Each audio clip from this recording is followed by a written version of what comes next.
Plusieurs compagnies aériennes s'apprêtent à suspendre ou supprimer une dizaine de lignes africaines jugées peu rentables en raison de la flambée du prix du kérosène lié à la guerre en Iran. Les compagnies européennes annulent des centaines ou milliers de vols en Europe et sur certaines routes, moyen courrier, long courrier, et augmentent les prix. La pression économique touche leurs dessertes vers l'Afrique. Des compagnies africaines sont également touchées.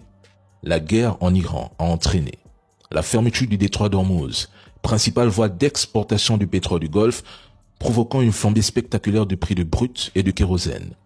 Le coût du carburéacteur a presque doublé en quelques semaines, rendant de nombreuses routes long courrier et vers l'Afrique économiquement intenables. Plusieurs capitales africaines risquent de voir leurs dessertes réduites, supprimées, suspendues dans les prochaines semaines. Les compagnies aériennes africaines, déjà confrontées à des coûts de carburant élevés et à une dépendance importante au hub du Golfe, subissent également de plein fouet cette guerre. Certaines ont même dû augmenter leurs tarifs, réduire leurs vols domestiques et régionaux, voire envisager la suspension de certaines lignes internationales. Continuez à soutenir la guerre de Trump. Ne vous arrêtez surtout pas. Encouragez-le à la poursuivre pendant 1 an. C'est très bien comme ça.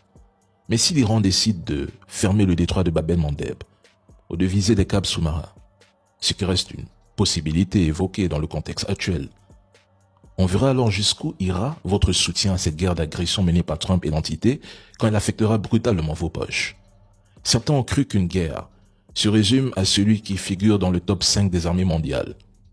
Vous oubliez que ces classements, prétendant désigner la première puissance mondiale ou même africaine, je sais pas, ne prennent jamais en compte de nombreux facteurs essentiels, par exemple la guerre asymétrique. Bien, la Russie rejette catégoriquement les appels des groupes terror réclamant leur retrait définitif du Mali. Mais certains médias français et voisins du Mali nous expliquaient que la Russie avait fui le Mali, fui Kidal, tout abandonné. Pourtant, pendant qu'ils annonçaient ce prétendu retrait, ces terreaux qui réclament leur départ se faisaient intensément bombarder à Kidal et dans plusieurs autres localités.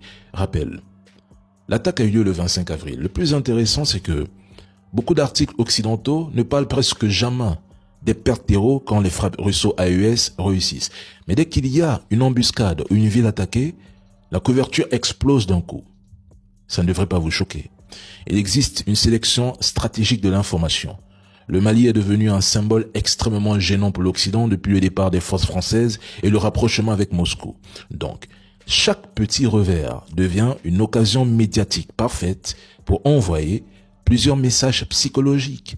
Regardez, la Russie ne peut pas protéger ses alliés. Regardez, le modèle sécuritaire russe échoue. Regardez, les pays africains qui quittent l'Occident vont sombrer. En fait, l'Occident veut prouver que personne ne peut stabiliser la région sans lui, alors qu'il échoue à le faire. Donc, médiatiquement, chaque attaque au Mali devient presque un match géopolitique international où il faut discréditer l'autre pour mieux se glorifier. Mais la riposte se poursuit. Des caches d'armes, des terreaux. Leurs moyens de transport sont pulvérisés par la force unifiée AES. Et nous ne sommes qu'au début de cette situation. Force à l'AES.